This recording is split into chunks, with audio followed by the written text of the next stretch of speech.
Who would have thought that anyone could have whipped up a batch of primordial soup in a lab? But a grad student and glass beaker at the University of Chicago proved them wrong in 1952. Under the supervision of Nobel Prize-winning Professor Harold Urey, Stanley Miller builds a time machine.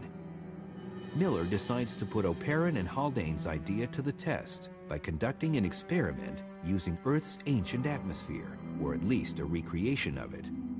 Urey finally said, okay, I'll tell you what, I'll give you 6 months to try an experiment. So they sat down and designed this apparatus, and it had a particular design to simulate the conditions on the Earth. There was a flask that contained water that was supposed to represent the ocean.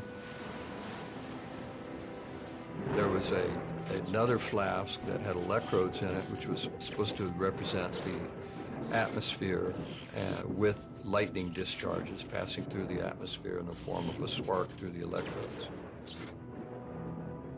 This condenser condenses stuff that's formed in the atmosphere. What condenses flows back in here and then back into the ocean. So there's sort of a continuous flow of up through here, through the atmosphere, back down into the ocean.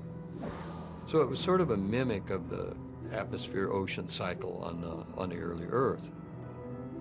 The improbable goal of this experiment was to see if organic compounds might form under conditions similar to the Earth of 4 billion years ago.